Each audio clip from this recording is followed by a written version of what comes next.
Hello and welcome to Arn. This is Paul Bromwell, and we are back. Here we are, the beginning of November, and I am once again by the Hall of Famer, Double A, Arn Anderson, my tag team partner. Arn, how are you this week, man? Well, I'm a little bit on pins and needles about the election. We're doing this election night. We are, but you know what? And Andrew Hermes, our great research guy, said to me, Paulie, you know this is the big night, right? And I said, Andrew, I think everybody is going to be just okay with taking an hour out of their day to think about something else other than the election. And so we thought, let's put some smiles on faces and welcome everybody in to the virtual living room and talk about and have some fun with our fans and our friends and talk a little wrestling. Yeah, because we're not going to know probably till tomorrow, who won anyway. So that's right. That's right. So that's what we're here to do. We're here to have some fun and entertain, and love seeing all of you already here viewing, already getting tons of questions in, some super chats already. So great to see so many of you. Michael Jensen already with a super chat. I'm going to start with it because, Michael, before we get into promoting and talking about what we're here to talk about, you shared something. I shared it with Arn already, and I know he wants to comment on it. I'm going to throw it up on the screen right now. Michael says, besides this, among the many podcasts I listen to is the Dutch Mantel podcast. The host of that show has come out saying that Dutch health is not well. Just getting some positive vibes out there for him. Michael goes on to say, Dutch has always spoken highly of you whenever your name's brought up on the show.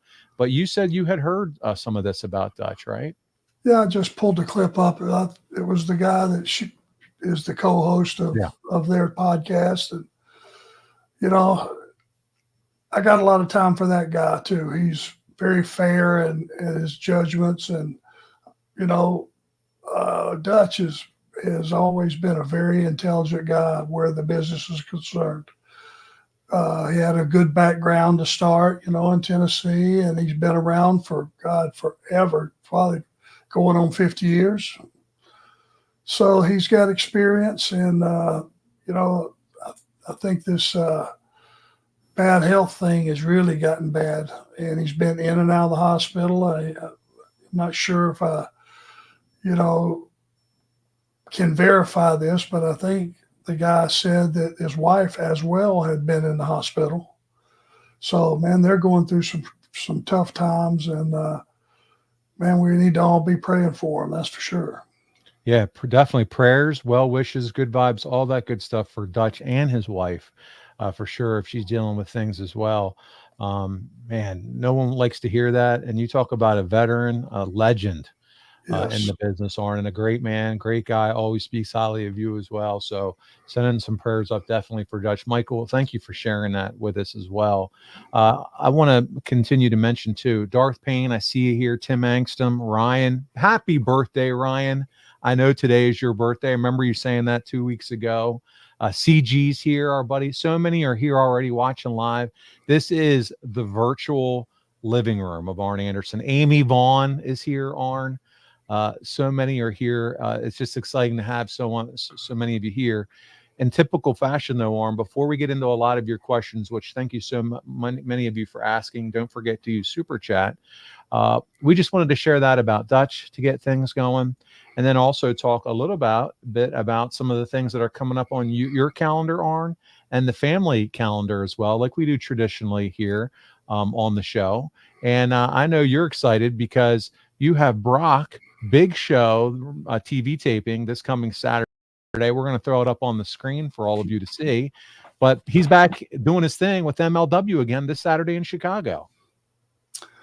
Yeah, and what a great city. And, I mean, they support every wrestling organization that comes there. The Chicago fans may be the very best on earth, and they'll travel. Cicero's just on the edge of town anyway. I don't think it's that far from Chicago itself. So the plans from talking to Brock are just to keep moving on forward and letting those guys just get more and more experience as a team. And much appreciation to his partner, for sure, CW, who's doing a great job in grooming him. Yeah, for sure. They just so that you're all aware too, you can follow MLW at their YouTube channel, and they're going to be a part of the TV taping portion of Lucha Apocalypto, and that takes place this Saturday, November 9th. That event is sold out, Arn. But there was a clip that I kind of took some notes on, and they talk about CW and Brock embodying the legacy of the Anderson family. Brock Anderson carrying on his family's story tradition, continues to build his name with a blend of raw talent and undeniable drive. This is all from their website, man. It was so cool to read this. But they will showcase why they're one of the most feared forces in tag team. Their match will also be filmed exclusively for beIN Sports to air at a later date. Don't miss your chance to witness them, and you can check it out 10 Eastern on MLW's YouTube channel this Saturday night. So we want to talk a little bit about that, and always want to be here to support Brock and everything he's doing with CW. My goodness, before we get too far, can we talk about the show that you just did in North Carolina, that throwdown in Tatertown, or what was the name of that one where they really got a hold of who was it that they beat up? I had that in my notes too, but they kicked some butt up there too, of the Dawson brothers, sent them to the hospital. Yeah, I think Brock is figuring out, it's great to be a great wrestler. Sometimes you got to turn up the volume, and you got to be a great brawler. And those guys outweigh Brock and his partner. They're much, much bigger. They've been together forever.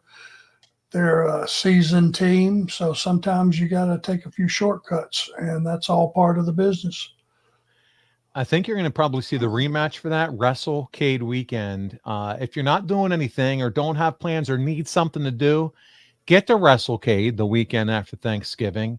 You don't want to miss it. Winston-Salem, North Carolina. Arn, you're going to be there. Brock will be there. So many people are going to be there, Arn. It's a who's who list of talent that'll be down at WrestleCade, and I know that AML is going to be hosting the show. Check out AML's Facebook page, by the way. You will see the beatdown that Brock and CW gave to Zane Dawson, and it is like it is Four Horsemen all over again. I'm telling you, that sends him to the hospital. But I have a feeling that comeuppance is gonna happen at WrestleCade. Go ahead.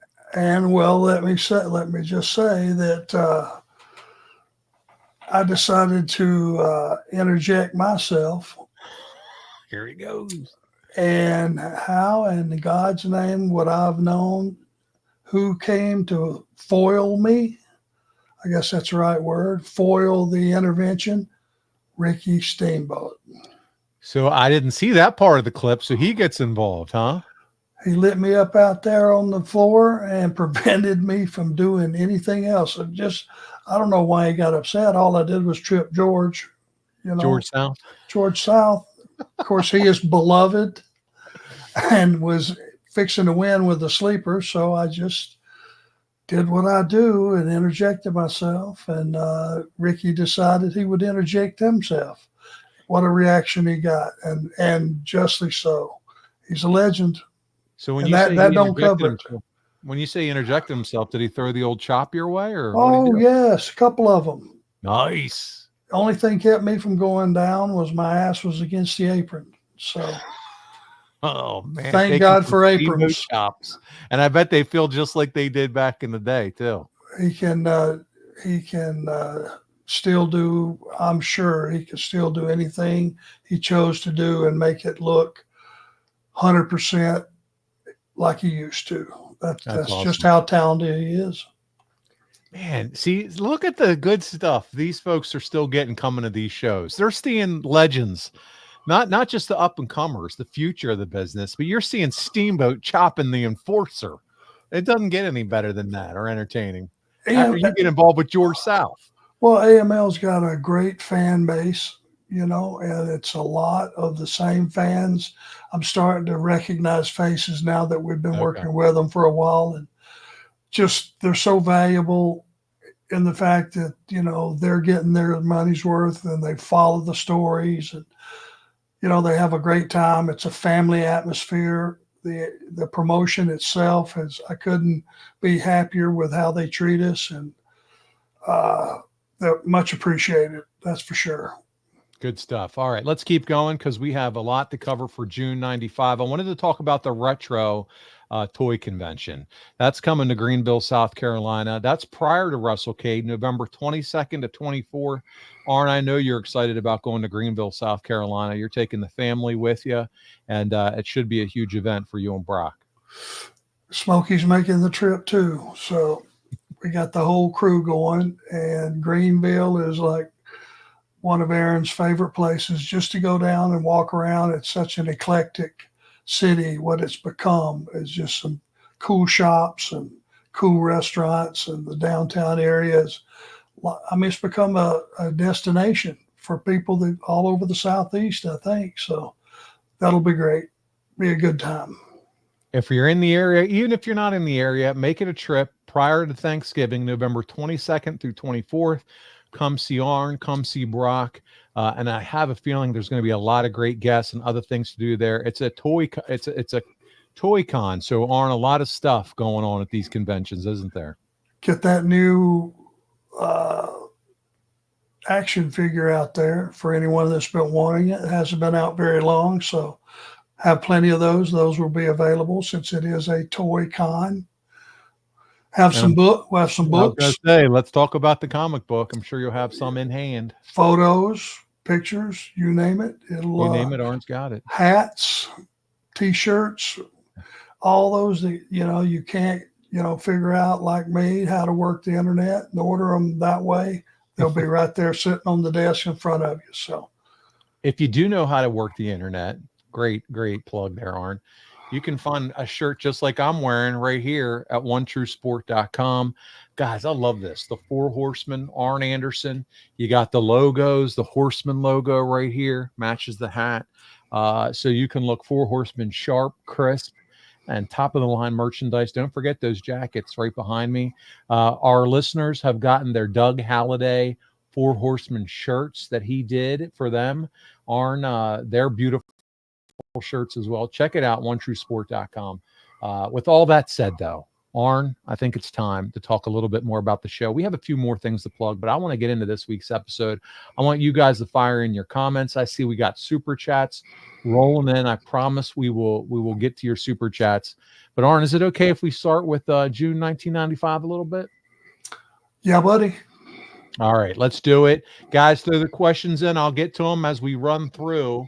And if you remember, the last time we got together, we were talking all things May 1995. And as a reminder, that pay-per-view ended with Arn Anderson and Ric Flair delivering the beatdown of a lifetime, not just to the Macho Man, but to the Macho Man's father, Angelo Poffo. Arn, after Hogan and Savage had defeated Flair and Vader in this tag team match, Renegade and you were the enforcers down along the sidelines there. You were outside of the ring, but you jump in and you start kicking the shit out of Angelo Poffo. Arn, I got to ask you, any memories working with Angelo during this time? Any conversations, anything that you can recall from this time spent during this kind of feud that he was involved with the Macho Man? For some reason, I can't remember that. Okay. Have you seen any footage? I remember watching you kick the shit out of him yesterday when I watched the Bash. They showed the recap of what the pay-per-view before, and I'm like, well, there he sure is. Flair's got him down, and Arn's delivering the boots to Angelo Poffo. Couldn't happen to a nicer guy. No, he was a generation ahead of me, and obviously he's responsible for giving the wrestling world the Macho Man, Randy Savage, which was huge. And Lanny Poffo. As well as Lanny Poffo as well. Yep. So, generations passing down the business is always a good thing. But if he chose to get in our business in those days, you know what the answer was. Yeah. Yeah, so that's kind of going on, leading us into June. Vader and Hogan are still kind of in the top line creative, but they're not going to be on Great American Bash. The pivot was to Savage, to focus on Savage and Flair. They're having a red-hot feud. It's all over TV the month of June, and they've had good matches in the past, so it's going to be red-hot. And we're going to talk about this month you taking on the Renegade for the television championship. Oh boy, I can't wait to talk to you about that. We're going to talk about Meng and Sting wrestling in the finals of the U.S. title tournament. So lots going on this month. I wanted to start with something that's been bugging me a little bit, Arn, and that is the whole Vader and Hogan not being a part of the pay-per-view. So during the buildup of this whole event, we've still got Vader and Hogan all over TV, Arn, but then bam, they're kept off the pay-per-view. These guys are headlining the last few events. So they headlined Super Brawl, Uncensored, Slamboree. So in your mind, was it the right call? I mean, were they giving fans a little bit of a breather? We would see them the next month. We'll see them in July. But do you feel like it's okay to maybe keep them off pay-per-view for a month and focus on another feud like a Flair or Savage? What's your take on that? Do you continue a red hot feud like that pay-per-view to pay-per-view, or is it okay to give it a month off? Well, let me ask you this. Building was sold out, I assume. It was. Dayton was sold out. It is a smaller venue, Mm-hmm. which means you could give a couple of your top stars the night off and give them a little rest, give them a little break, as long as you still fill up the arena, which is going to be very important. When you have those feature shows, you got to fill the building up so that the people that are there look around and they go, hey, it's shoulder to shoulder. Every seat is taken. I made the right decision. Because if you're in a 20,000 seat arena, say, let's just say that, and you paid premium prices and you go there and there's 3,000 people there, you start looking around going, well, how do I feel about it? Am I the only dummy that wanted to come see this? You know what I mean? You almost brainwash yourself. Sure. So if it was packed, Dayton's a good wrestling town, a great wrestling town, and I don't think it's a bad thing to rest some of your top guys.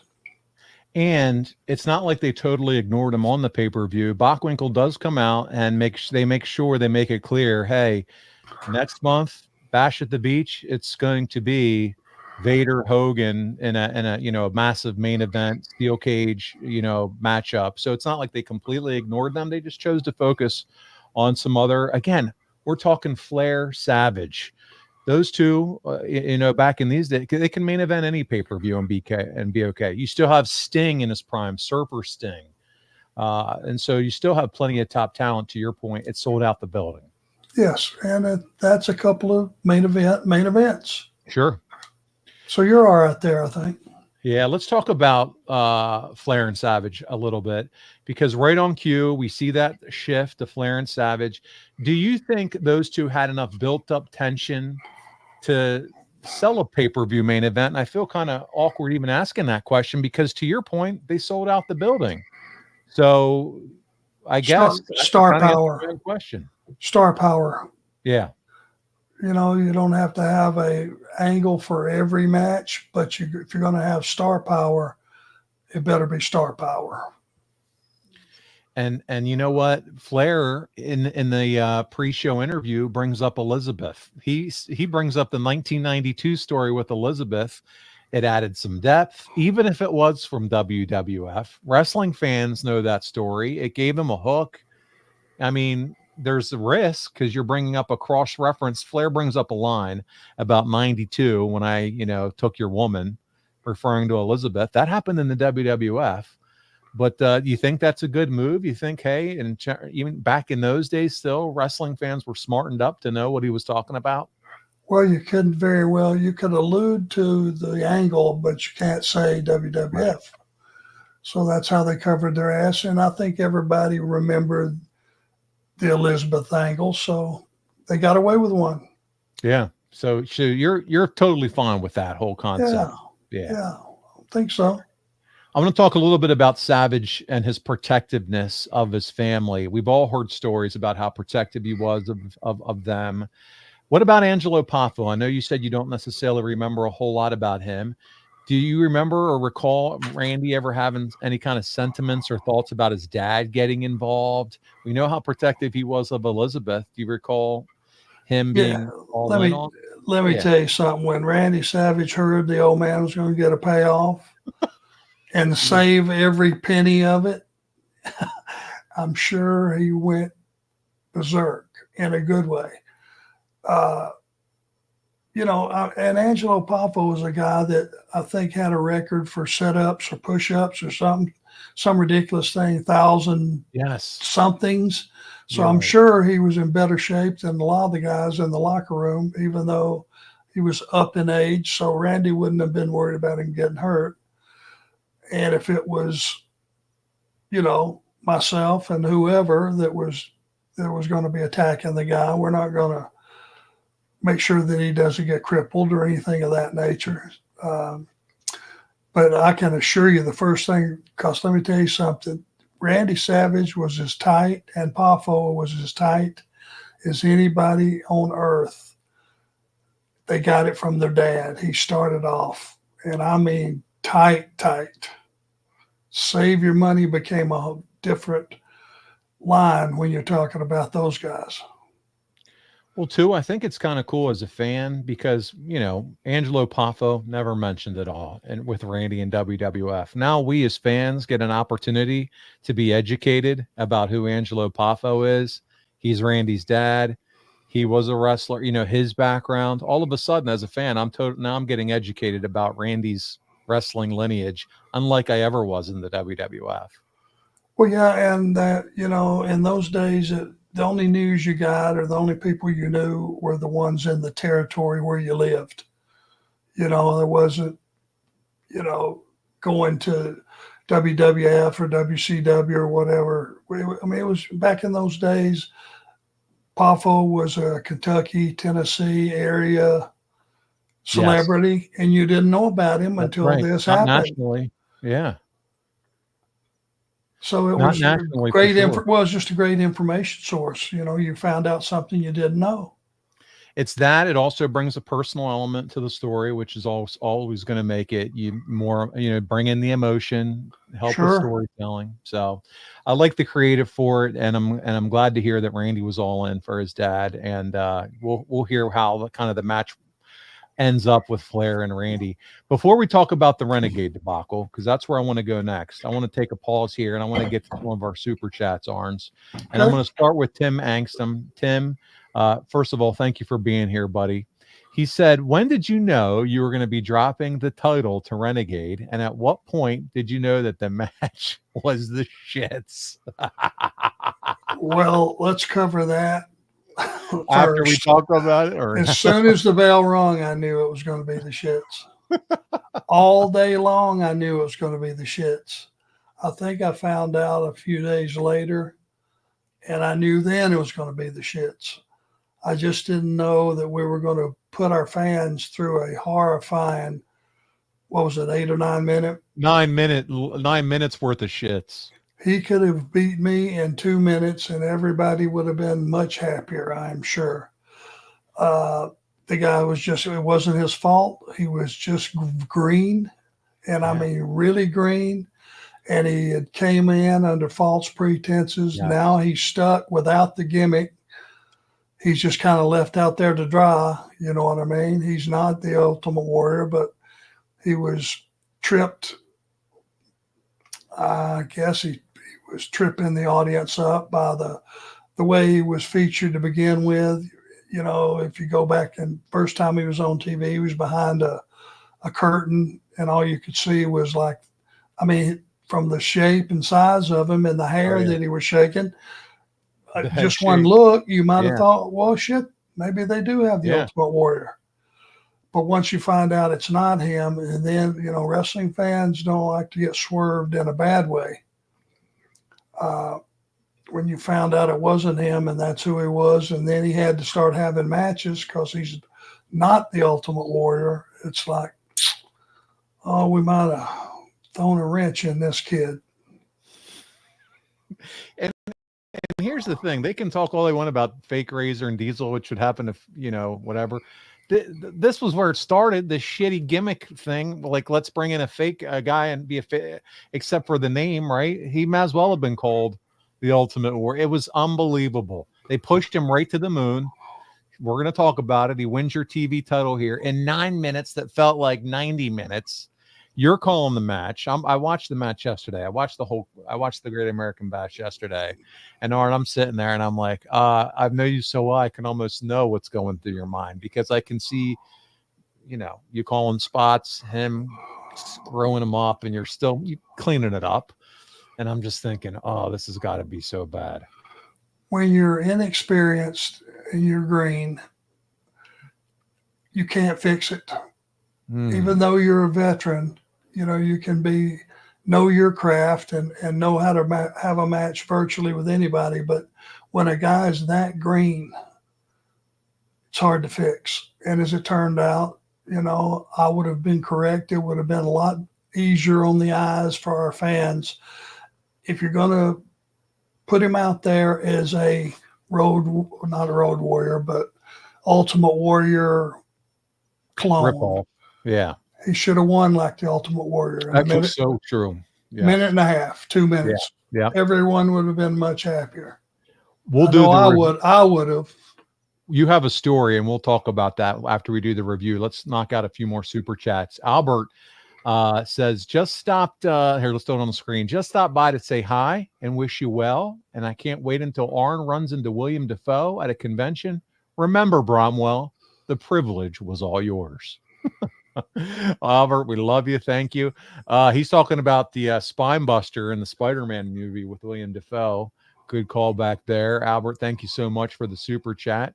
Let's go next to Darren Staley, who says, Darren, in 2 hours, I will either be a North Carolina state senator or not. I'm running to be a public servant for all people in the state, regardless of party. Darren, as an elected official, Arn, is there anything other than that scares the shit out of you other than that tonight? Hearing Darren Staley as an elected official. Does anybody involved in that process know about this? I don't think his voters have watched our past shows. Darren, did you get it out there? Did you get enough coverage that we should all know about this? Because for some reason, I am not up to snuff on this particular He's been thing. interviewed by the Wall Street Journal. Darren's been out there. Yeah. Think he could win it? He is a good a shot. Like he has done some good work for sure. He's kept me abreast. Wrong word with that guy, but he has kept me up to date with how he's been doing on the campaign trail. And he's really been working hard, a good platform. And Darren, we wish you nothing but the best. We just hope they haven't watched past episodes of you and your super chats. Well, shit, go get it then. What the hell? There you go. I'm sure you can do as good as a lot of them.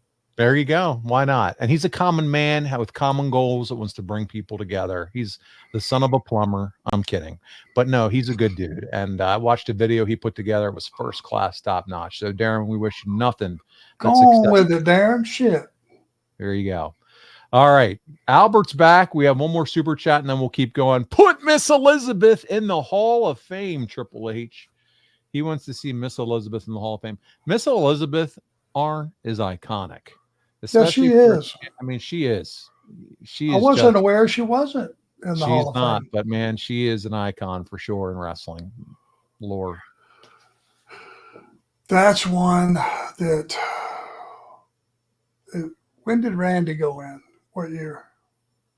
Oh man, I would have to look that up for sure. I don't. Well, that's one that you should have agreed to disagree about. Whatever happened in their personal life, they should have been put in together. That's how they will always be known by most fans. He was WWE Hall of Fame induction following in 2015.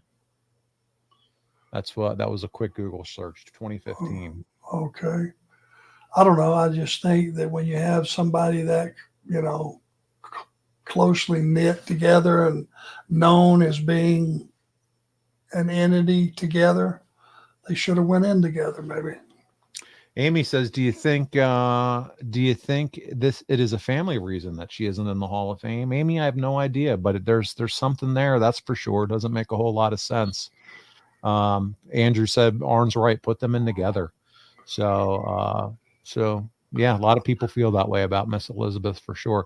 Arn, I got to meet her once, as I was one of those fans that went to a hotel after a Nitro in Philadelphia and got to see a lot of you guys. And she was as sweet as pie to me. Very nice. She's a nice lady.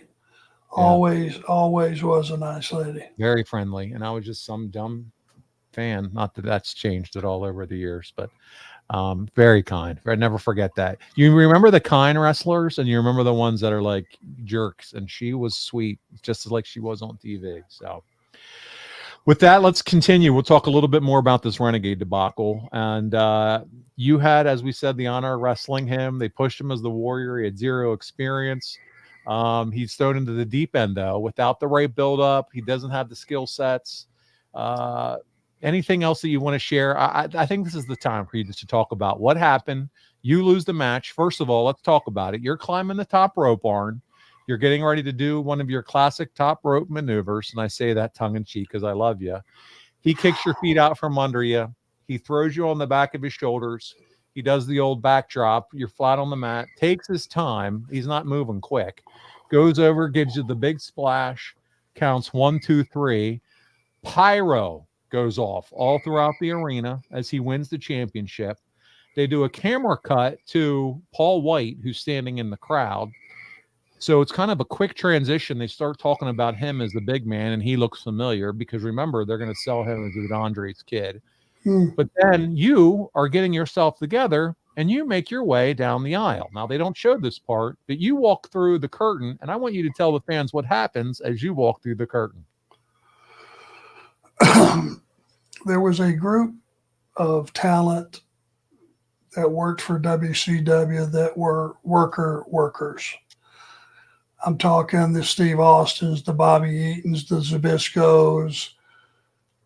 I consider myself part of that group of the guys that could make a match with anybody. Paul Orndorff certainly fit in that group. So he knew, I'm sure, as he was sitting in the back watching that match, and as it went past 3 minutes and 4 minutes and 5 minutes, 6 minutes, it had to seem like an eternity. And when I came through the curtain, he was right there blocking my exit. Holy shit. He called me Arnie. Arnie, that was the shits. I said, you have no idea. Now, there's a part 2 to that, which we'll just save for next week. But that was nice to be greeted from one of your constituents that you respect a lot, to let you know just how bad it was, like I had to be told. Guys, the part 2 will deliver in our first episode in December when we cover July. And I'll throw out a little bait, because guess who Renegade fights in July at the pay-per-view? Paul Orndorff. And that's where I'm going to leave it. We'll have a little fun there. So Paul Orndorff greets you, says it's the shits. He agrees with all of us. Guys, just go back and watch that match. It's on Peacock. Watch Arn, knowing what you know now, having listened to him talk about that 9 minutes of his life that he'll never get back, and how that right after that, he walked straight back and he said, Arnie, that was the shits. And Arn said pretty much he knew it was the shits. But Arn, do you remember any conversation before going out? Like, buddy, you're going to go out there and you're going to give a match that's going to feel like an hour Broadway, and it's only going to, but it's going to be 9 minutes with the Renegade. You're going to drop the belt. Do you remember any of that conversation? No, I just thought to myself, one of the only times I consider myself a veteran, I consider myself able to prepare for anybody on any night and go out and make it passable. And I did not have that confidence going through the curtain on the way out this time. I just knew, hey, I consider myself pretty good. I'm not that good. So, Arn, would you say this is one of the, probably count on one hand how many times you've actually felt that way going to the ring? That's the only one that I really, I'm sure there's a couple more, but that's the only one I can think of that I just knew he did not have the tools in his tool belt to let me assist him along the way into having this something that the fans are going to buy, because there was a few that reacted for him, but by and large, it was lopsided, like, oh, shit. Now, when he came out, the reaction is not good. When Arn came out, there are fans for Arn. When he wins the title, there's a pop because the title change creates a pop. They did pop, they Yes. did the pyro, but you will notice that at the beginning of the match for sure.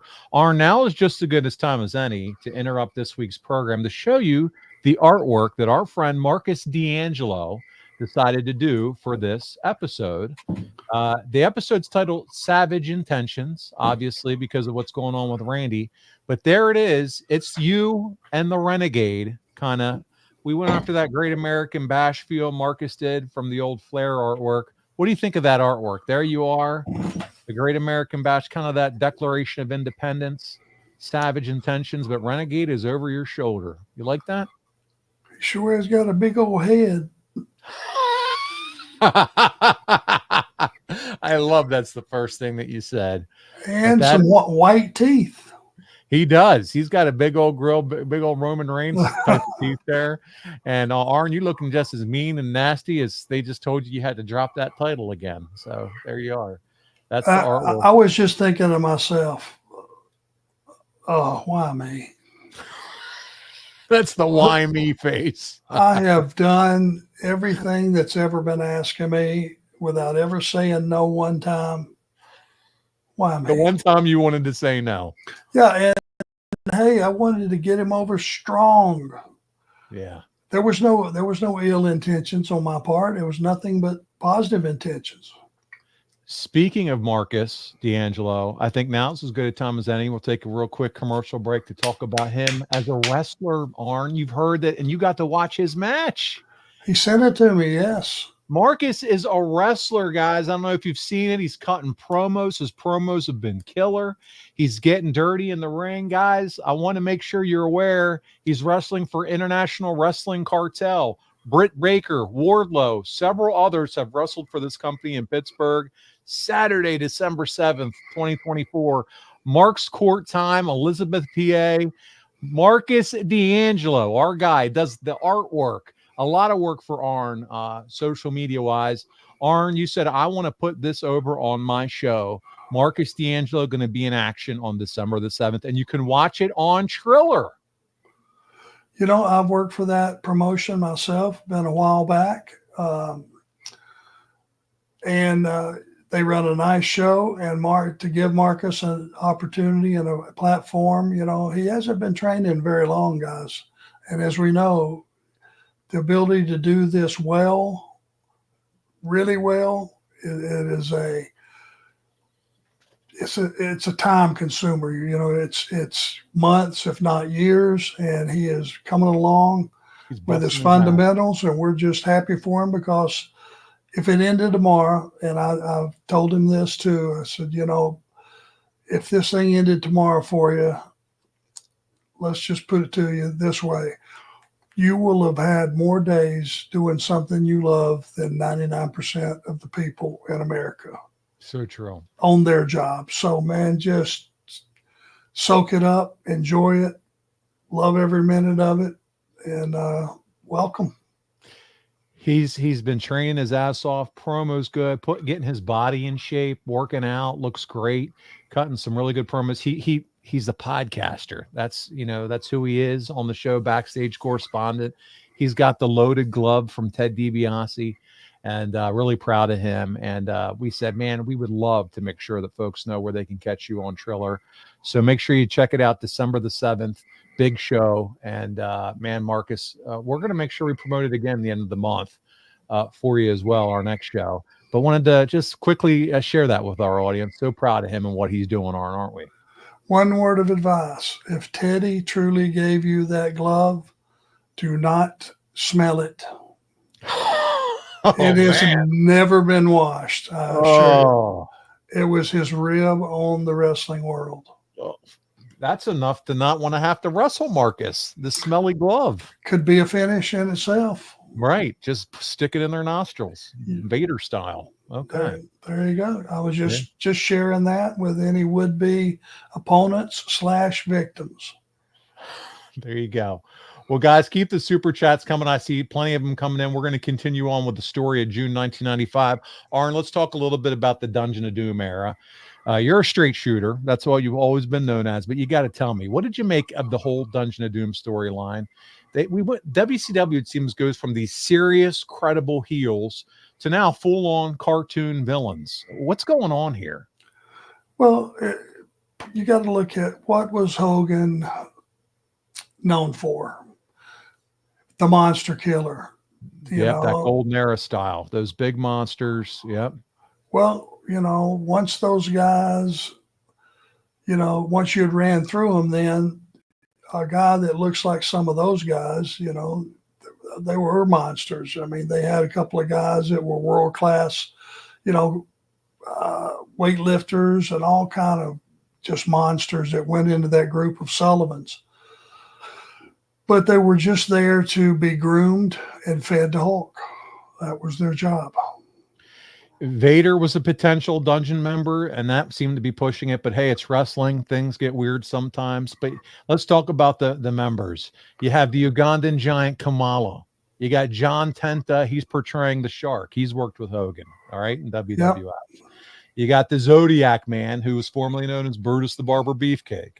All these men make their debuts in the following months as the faction under the direction of one of our dear friends, the Taskmaster, and they're all targeting Hulk. As I said, Vader actually flirted with the notion of joining the Dungeon. He confronted King Curtis and Sullivan at one point in the Dungeon. But Vader, he's the one. He's the one that they want to have end Hulkamania. And he needed to prove himself on the Roadkill Tour, which essentially was a series of matches where Vader ate up enhancement talent on his way to facing Hogan at the Bash at the Beach pay-per-view in July, which we're gonna talk about next month. But Dungeon of Doom, again, it was, if you ever have the chance, if you're a member over at Ad Free Shows, get to listen to some of the old Tuesdays with the Taskmaster shows. I know they're in the archives. You get to hear a lot of fun stories from Kevin Sullivan about that group. Crazy cartoonish gimmick, but again, they were those monsters, to your point, Arn, that they wanted to line up. Hogan was comfortable working with them. It was cartoonish, but it worked for this era. And it just felt like it kind of a change for WCW, because WCW had always been known as having more of those straight shooter style, if you will, villains. Well, and Hulk was a monster killer.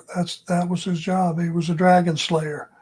In our business, you have dragons and you have dragon slayers. That's what Hulk was. He was, for sure, so it worked right for him. I want to talk about, as we continue to move on down the storylines, we're getting to the Great American Bash. There was a New Japan tour that happened in June. June's one hell of a busy month. And you wrestle in Tokyo, Arn, 4 days before the Great American Bash. That's a hell of a road trip. And it's you and Austin on this tour, but guys like Flair, Savage, Hogan, they all stayed back. And I think, if memory serves me correct, Japanese, they like that hard hitting. They like the technical wrestlers. So it's a natural fit, to your point earlier when you were talking about guys like Austin, Malenko, Eddie Guerrero, because, New Japan, WCW, the relationship's healing. And it seems to me, and I want to see if you agree with this, maybe Japan's more looking for those gritty style, not the flash of Hogan. Would I be wrong in saying that? They want guys that have their finish over, that you don't prostitute your finish.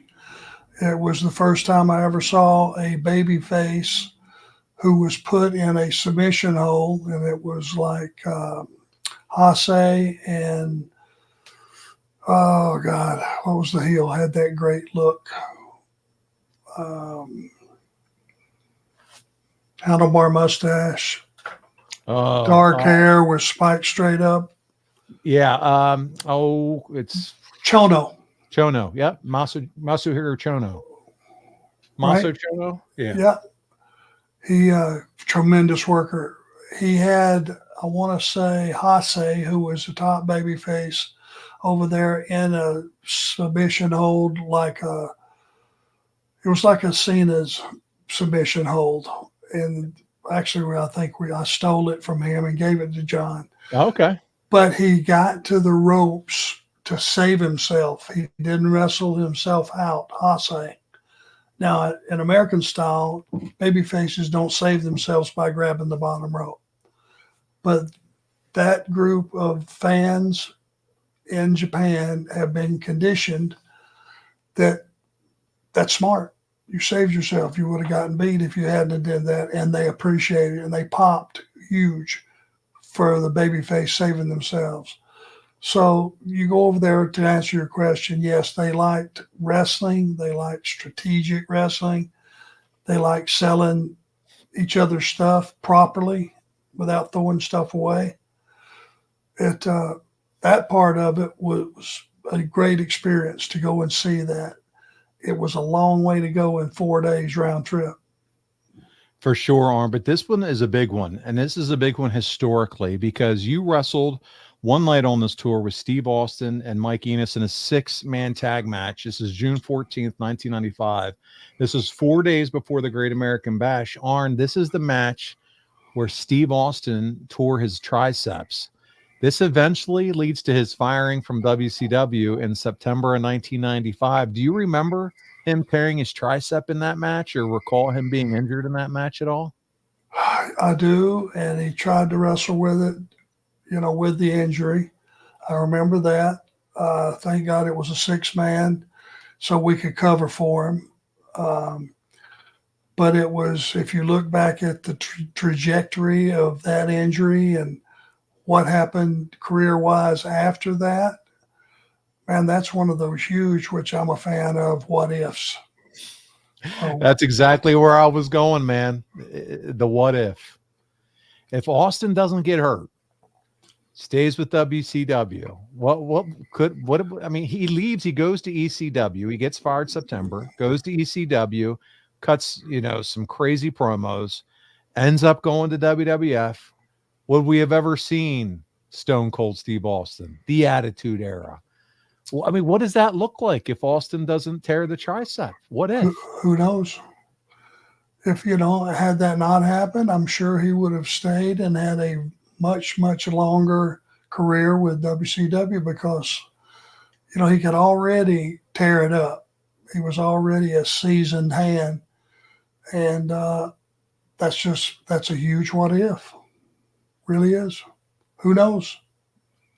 Can you recall back in those days an uninjured Austin? Was he a favorite of the office for WCW? Was he a guy that you recall that they looked like, hey, even though Hogan's in the limelight, Sting, as we're going to talk about, becomes the U.S. champ, there's still money to be made with Stone Cold. Was that the feeling that you can recall back then in WCW? I remember the feeling I had. There was a lot more in the tank with him and Pillman as partners. I think that got shut down way sooner than it had to. Those guys were really came together, and they were a fun team to watch. They were heat getters. That could have went on for another year. Yep. The Hollywood Blondes. Yeah, absolutely.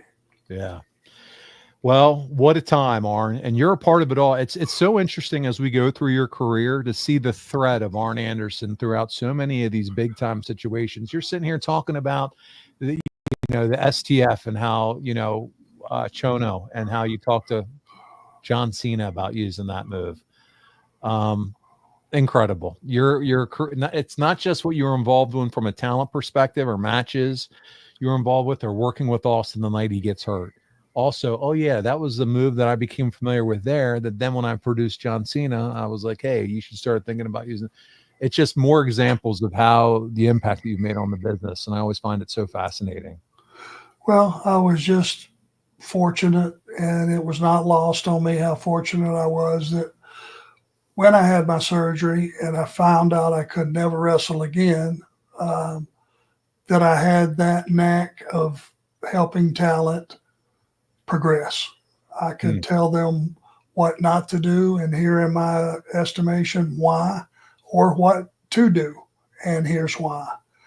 And being able to help groom those kids, it's a legacy I hope I leave behind when it's all said and done, that I influenced, some careers that went on to be the best this business has ever seen or maybe ever will see.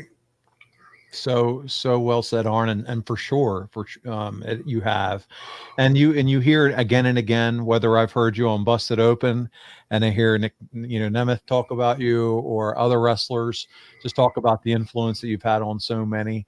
But again, here we are going through your story. We're hearing about you wrestling with Austin the night he gets hurt, which then results in his termination, which then results in all these different steps, the time that you worked with him in Dangerous Alliance. And then, while you're in Japan, you're seeing this move and you're thinking, this is going to be great to coach a one-day superstar in John Cena, who, oh, by the way, 2025 is going to be the year of John Cena in the WWE. I'm sure you've heard some of that.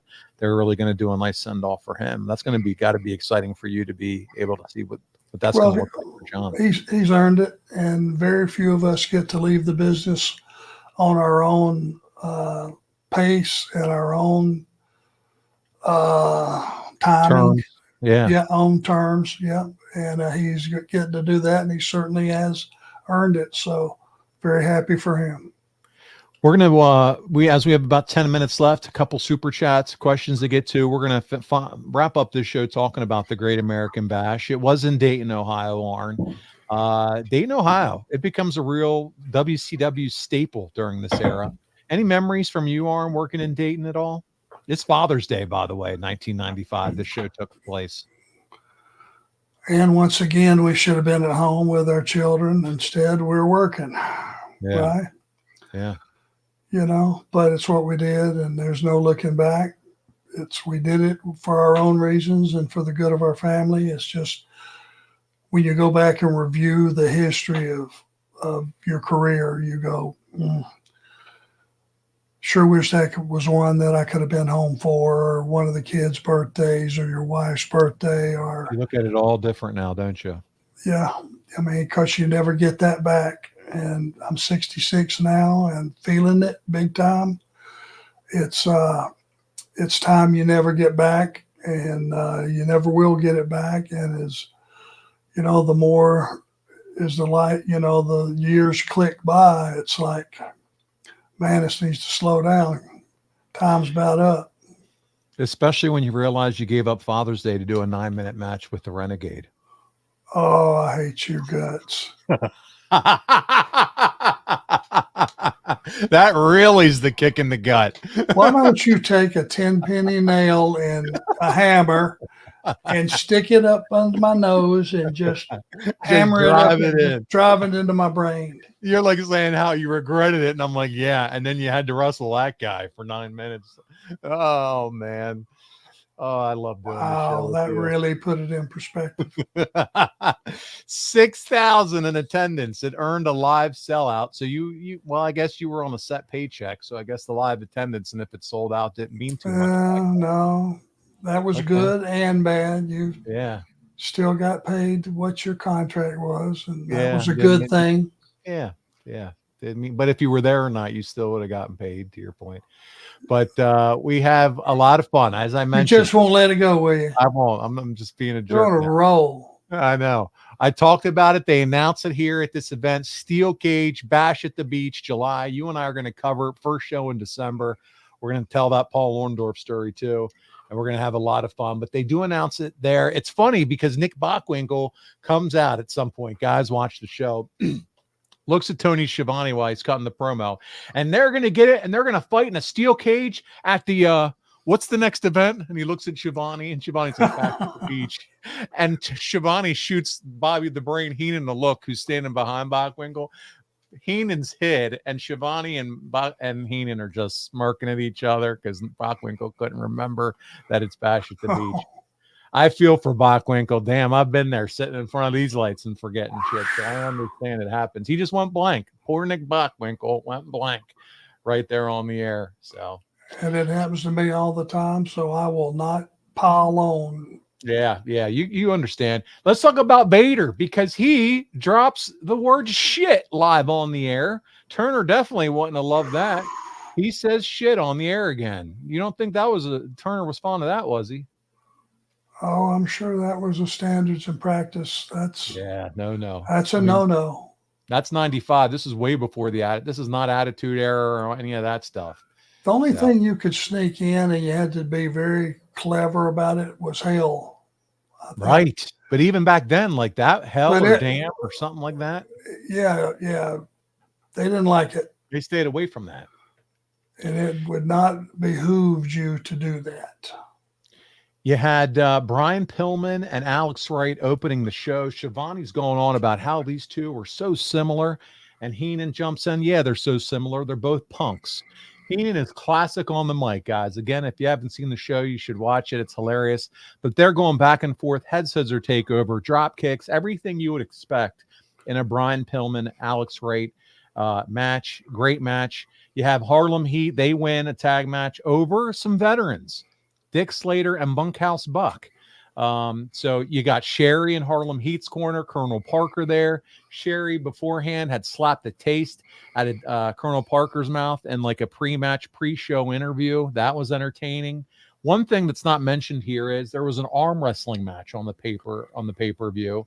DDP with the Diamond Doll, Kimberly Page, who I was always a fan of in those days, did an arm wrestling contest. And he lost to Dave Sullivan, who was going by Evad, and that's Dave spelled backwards. So they did that as like kind of a gimmick in between the Pillman and Harlem Heat match. I don't know. It's just what they were doing back then. You have the Nasty Boys defending their tag titles against the Blue Bloods. You had Steven Regal and Bobby Eaton. He wasn't going by Bobby Eaton. He was the Earl of Eaton. The Earl of Eaton. The Earl of Eaton. And during the promo with Okerlund, he was staring off into space with his arrogant and the Earl of Eaton. And at one point, while Regal, who did all the talking, you see Mean Gene Okerlund just look at Eaton and just start staring off to see where Eaton's looking off to. It was hysterical. Mean Gene's awesome. No words needed from Mean Gene. He was just that entertaining. It was so good. So we have that. We talked about it, lose the TV title to the Renegade in 9 minutes. Sting defeats Meng for the U.S. title. Ric Flair would defeat Randy Savage after hitting Angelo Poffo and stealing his cane. He hits Savage with the cane to get the win, but this was just the beginning of a year-long feud. So this wasn't a match where it was like, hey, this is going to wrap up Flair and Macho. This is just to prolong a nice feud between these two guys. So he took Poffo's cane, smacks Savage with it when the ref's not looking, gets the pin, and that's how we end the show. Not every pay-per-view has to have that clean ending, does it? It can be a continuation of a story. I was just fixing to say, so especially if you're building to a show that's going to be within the next couple months, you can certainly leave with heat occasionally. You don't always have to leave with the audience being happy if you're close together. Now, if you're going to be 6 months apart before the next show, doesn't do you any good to leave with heat. Nobody remembers. Arn, one question I have for you before I go to the super chats and then wrap up. Can you talk about the chemistry Ric Flair and Randy Savage had together in so much too? Because they did. They tore the house down. You believed that one segment, they both got themselves disqualified from this U.S. tournament because they were counted out. They're fighting each other through the parking lot. They're automatically disqualified from the tournament. This was on a Saturday night show or a main event show. The brutal hatred that they were able to show each other. You have one guy who calls it in the ring and the Nature Boy, one guy who's Mr. Scripted and Macho Man. But man, when they came together, it was electricity, wasn't it? Oh, yeah. Well, there were two veterans that knew that slugging it out was going to draw more money than working high spots.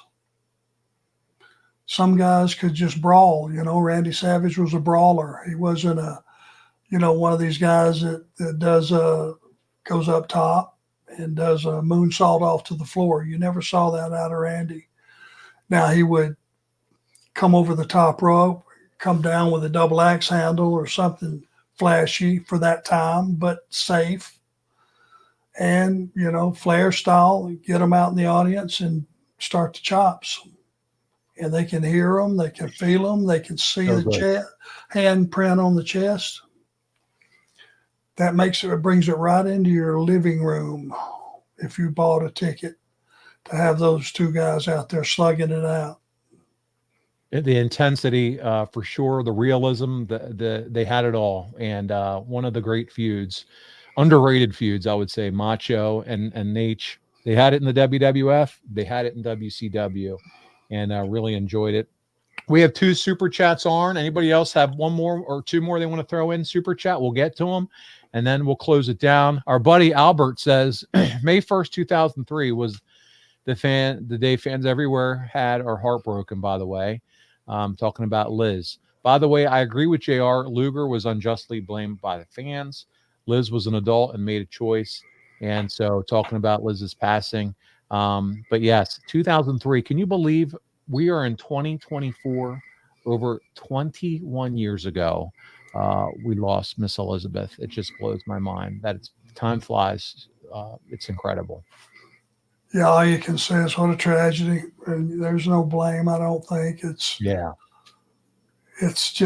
more about the loss and the terrible loss that the world had, not just wrestling, because she was a very nice lady. Very nice, for sure. David Van Boglin is next. He says, Arn and Paulie, my guys, I'm still hanging in there. 3 surgeries in 3 months. Awesome. But I'm pulling through. Hope you guys are doing fantastic. David, it's so nice to hear from you. And you are one of the most positive guys that I've heard, that I even know, especially going through what you go through. It's incredible. Much respect, my friend. You're a tough son of a gun. Much respect. Yeah, well said. We have another super chat, and it's from Instagram, a wrestling historian. He said, the Renegade match is the epitome of Arn Anderson being a professional. He could have refused to lose to an unworthy opponent like some top guys have, and he makes a great point. There's been some that would have said, no way. Arn, you were always a consummate businessman and professional. Well, number one, I didn't know you could say no. Be honest with you. But I appreciate it. I knew that my job was there to have the very best match I could for the fans and do the best I could with my opponent and the skill set that he had. That's all you can do. Arn, I want to, first of all, I want to thank Andrew Hermes for all the great research for this episode. You continue to crush it for us week in and week out, and I appreciate you, Big Red. You can catch him on Medusa's podcast. He's the producer and co-host of that show. Also, we're appreciative of Dominic and Marcus D'Angelo, all the help that they do for this show behind the scenes. Arn, as we start to get out of here, one more reminder, you can check us out, 1T Sport or OneTrueSport.com for all your merch needs. You can get hoodies and sweatshirts. We're getting into that season, the Horseman jackets and all that great stuff. Also, make sure you go take advantage of C. Arn and Brock and get your hands on their comics, on the Arn comic. Arn Anderson, My Life is the Enforcer. Also, the action figure. There's so much fun stuff to come with Arn Anderson that's still in the works that we'll be able to talk about as episodes happen. I've mentioned before the Ultra Pro Wrestling game from Hyper Focus Games that's coming in 2025. Hopefully you're following them at UPW Video Game. They also have a Patreon page. Arn's a playable, downloadable character on that coming next year on all your game stations. But Arn, I just want to thank you so much for another fantastic show in 2 weeks, November 19th, prior to us getting into the Thanksgiving and all that good stuff. Tuesday the 19th, we are going to do our favorite here, Ask Arn Almost Anything, where all of you, we just go through and answer all your questions and get to talk to the Enforcer again around that virtual living room. Arn, I'm looking forward to that one. I always do. As do I, because the fans apparently are like you. They love it. So let's give them what they love, my friend. Let's give the people what they want. Guys, and girls, I can't thank you enough for being here with us tonight. I had an excellent time with all of you, and we're going to get as many questions as we can in 2 weeks. Again, 6 p.m. Eastern, November the 19th. Join us live here on YouTube, that virtual living room. On behalf of the Enforcer, Arn Anderson, this is Paul Bromwell, and we'll see you next time in 2 weeks right here on Arn